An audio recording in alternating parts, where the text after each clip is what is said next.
창세기 41장 37절에서 57절까지의 말씀.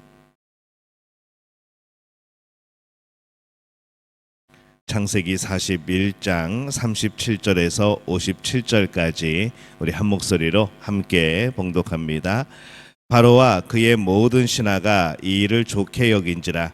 바로가 그의 신하들에게 이르되 이와 같이 하나님의 영에 감동된 사람을 우리가 어찌 찾을 수 있으리요 하고 요셉에게 이르되 하나님이 이 모든 것을 내게 보이셨으니 너와 같이 명철하고 지혜 있는 자가 없도다. 너는 내 집을 다스리라. 내 백성이 다 내 명령에 복종하리니 내가 너보다 높은 것은 내 왕좌뿐이니라. 바로가 또 요셉에게 이르되 내가 너를 애굽 온 땅에 총리가 되게 하노라 하고 자기의 인장 반지를 빼어 요셉의 손에 끼우고 그에게 세마포 옷을 입히고 금사슬을 목에 걸고 자기에게 있는 버금수레에 그를 태우매 무리가 그의 앞에서 소리 지르기를 엎드리라 하더라. 바로가 그에게 애굽 전국을 총리로 다스리게 하였더라. 바로가 요셉에게 이르되 나는 바로라. 애굽 온 땅에서 내 허락 없이는 수족을 놀릴 자가 없으리라 하고 그가 요셉의 이름을 사브낫바네아라 하고 또 온의 제사장 보디베라의 딸 아스낫을 그에게 주고 아내로 삼게 하니라. 요셉이 나가 애굽 온 땅을 순찰하니라. 요셉이 애굽 왕 바로 앞에 설 때에 30세라. 그가 바로 앞을 떠나 애굽 온 땅을 순찰하니 7해 풍년에 토지 소출이 심히 많은지라.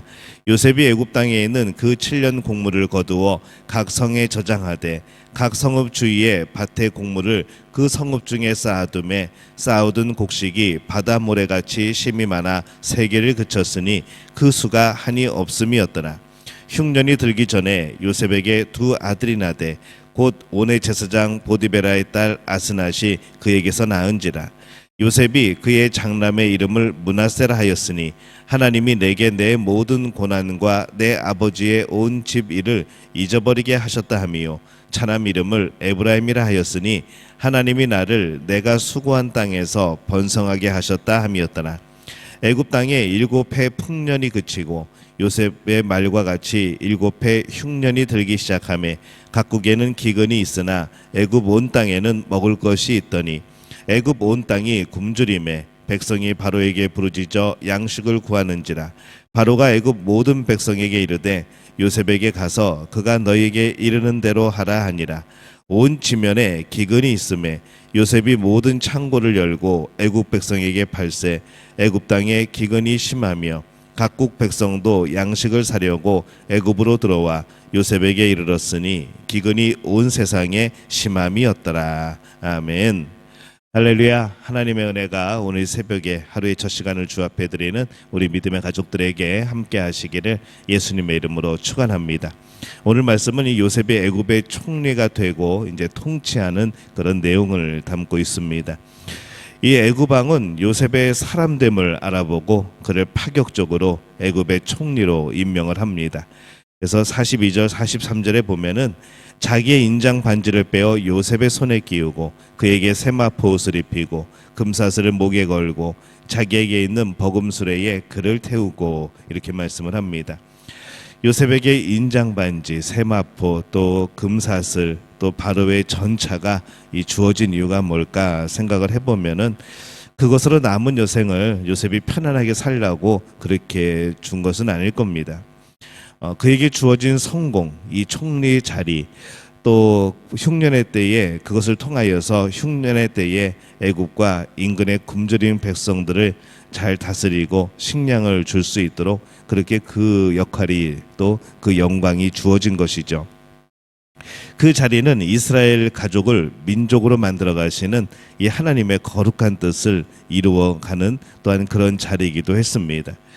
또 그 자리는 오늘날 신앙생활하는 우리들에게도 하나의 모범으로서 일하도록 우리에게 주어진 것이죠. 많은 사람들이 성공하였을 때 그 성공을 계속 이어가는 것이 아니라 이 성공하였을 때 이 패배자가 되어지는 경우들이 꽤 많습니다. 무엇인가 성취하였을 때 승리자가 되어야 되는데 그때부터 본격적으로 승리의 길을 걸어가는 것이 아니라 그때부터 이 패배자의 길로 들어가 버리는 것이죠. 그때부터 길을 잃어버리고 그때부터 그 모든 것을 주신 하나님을 잃어버리고 이제 그럴 때가 참 많습니다. 하나님 앞에서의 겸손한 자리, 또 그것을 가지고 그가 해야 할 일들을 놓치는 것이죠.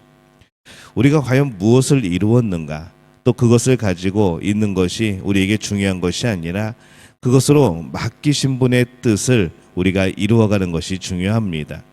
우리가 무엇을 이룬 것이 우리의 목표는 아닙니다. 우리에게 그것을 맡기신 분의 뜻이 정말 중요한 것이죠. 청지기가 소유자처럼 굴면은 참 보기 흉합니다. 우리가 이미 가지고 있는 것으로 또한 앞으로 가지게 될 것으로 무엇을 해야 되는지 우리는 잘 생각하고 또 알아야 하는 것이죠. 가지고 있으면서 섬기지 않는다면 가지지 않는 것이 차라리 더 낫습니다. 섬기지 않는다면 더 많이 가진 것이 더 많은 죄가 될 위험성이 있는 것이죠. 요셉이 가진 것에 도취되지 말아야 하는 것처럼 우리가 성공의 때에 가진 것에 도취되지 말고 또 온전히 하나님의 뜻을 이루어가는 계속 그 길을 걸어가야 합니다. 그래야 진정한 승리자가 되어지는 것이죠. 우리가 무엇을 가지고 있습니까? 또 그것을 누구를 위해 무엇을 하고 있습니까? 이 사람들은 저마다 모두 자기가 가진 게 없다고 말을 합니다. 거꾸로 말하면은 가진 것을 나만을 위해서 사용하고 있다는 그런 이야기가 되겠죠. 가진 것이 없어 다른 사람을 위해 사용하고 있지 못하다는 그런 의미가 되어집니다. 그러나 이미 하나님은 우리에게 참 많은 것을 주셨습니다. 그리고 또 성취하는 것도 우리 안에 참 많을 겁니다. 그때 그것을 가지는 것보다 우리는 어떻게 사용해야 되는가, 우리가 무엇을 받는 것보다 내가 어떻게 사용해야 되는가, 이것이 우리가 더 중요한 개념임을, 또 우리가 하나님 앞에서 그 마음이 더 중요한 것임을 우리가 기억을 해야 하는 것이죠. 요셉은 총리로 있으면서 두 명의 자식을 낳습니다. 므낫세 그리고 에브라임입니다. 큰 아들을 낳고 이름을 지었는데 므낫세, 이제 이 과거를 잊게 하시는 분이라고 지었습니다. 이 형들이 그를 노예로 팔았다는 사실, 매우 힘든 과거로 남아있을 겁니다. 그 아픔을 어떻게 잊어버리겠습니까? 전에는 그 고통이 아주 컸지만은 그보다 더 강한 하나님의 은혜, 이 하나님의 복을 경험하면서 이 과거의 그 일들이 이제는 잊을 수 있게 되었고 어쩌면 추억할 수 있는 이제 작은 일이 되어진 것이죠. 그래서 이제 므낫세라고 이름을 짓습니다. 어떤 강렬한 아픔의 일들은 그것만 생각하면 참 견딜 수 없고 용서할 수 없는 이제 그러한 우리의 기억일 수 있습니다. 그러나 세월이 흐르고 더 풍성한 복을 경험하면서 그 복 아래에서는 그런 아픔이 오히려 추억이 되어지는 것이죠. 지금은 배불리 먹고 있으나 이 어렸을 적 굶주렸던 기억, 이제 그런 것들처럼 느껴지는 겁니다. 요셉은 또 둘째 아들을 낳고 이름을 에브라임이라 짓습니다. 이 에브라임의 뜻은 두 배의 풍성함, 두 겹의 풍성함, 이제 그런 뜻입니다. 전에 겪은 고난은 이제 있고 이 복의 복에서 살고 있는 것을 말하는 것이죠. 전의 고난과 수고가 오히려 더 풍성한 것을 얻기 위한 밑거름이었다는 것을 고백하는 바로 그러한 이름입니다. 이렇게 복이 가득한 생활에서 뒤돌아보면은 이 과거의 고난, 이 아픔은 그냥 고난과 아픔으로 남기보다는 내가 지금 살아가는 이 모습을 위한 수고 정도로 우리는 여겨지게 되는 것이죠. 잊고 싶은 기억이 아니라 추억하고 싶은 일로 바뀌어지게 되어지는 것. 그렇게 뒤를 돌아보면서 함께 웃을 수 있고 또 그것이 있었기에 오늘 내가 있었다고 그렇게 고백할 수 있는 그런 과거가 되어지는 겁니다. 오늘의 아픔과 괴로움도 마찬가지입니다. 이 땅에서 모든 아픔과 고통이 그러할 겁니다. 훗날 웃으면서 그것을 기억하게 될 겁니다. 천국에서 그냥 한번 웃으면 끝날 일인 것이죠. 승리의 날에 보게 될 것으로 오늘 고난과 고통을 우리가 볼 수 있어야 하는 겁니다. 이 승리의 날에 과거의 고난을 뒤돌아보면 그때는 웃을 수 있을 겁니다. 그런데 만약 승리가 아니라 우리가 그때 온전히 견뎌내지 못하고 그때 하나님을 멀리하고 우리의 신앙을 버려버리면 우리는 실패자가 되어지는 것이죠. 만약에 우리가 실패자가 되어진다면 그 과거의 고난은 더욱더 뼈아픈 그런 기억들이 되어질 겁니다. 그러나 우리는 이미 승리자입니다. 하나님의 자녀는 하나님이 책임집니다. 그래서 우리는 승리자인 것이죠. 이것을 기억하면은 이 우리의 고생, 수고, 어려움, 환난 이런 것들이 또 우리의 잘못의 경우도 있지만은 또 우리를 연단하시는 하나님의 놀라운 섭리와 계획일 수 있는 겁니다. 오늘 우리가 말씀을 통하여서 요셉이 성공하여 승리자가 된 것을 봅니다. 근데 우리가 이 전장의 내용을 보면은 요셉은 그때는 전혀 성공자가 아니었고 승리자가 아니었습니다. 정말 깊은 고난, 깊은 아픔 속에 있던 그런 사람이었죠. 이제 요셉이 하나님의 돌보심으로 하나님을 온전히 붙들므로 승리자가 되어집니다. 성공하였을 때 승리자가 아니라 패배자가 되기 쉽다는 것을 오늘 우리가 항상 기억했으면 좋겠습니다. 승리자가 되었을 때 뒤를 돌아보면은 과거의 고난은 잊고 오히려 그 고난이 자신을 번성하게 하였다는 것을 발견하게 될 겁니다.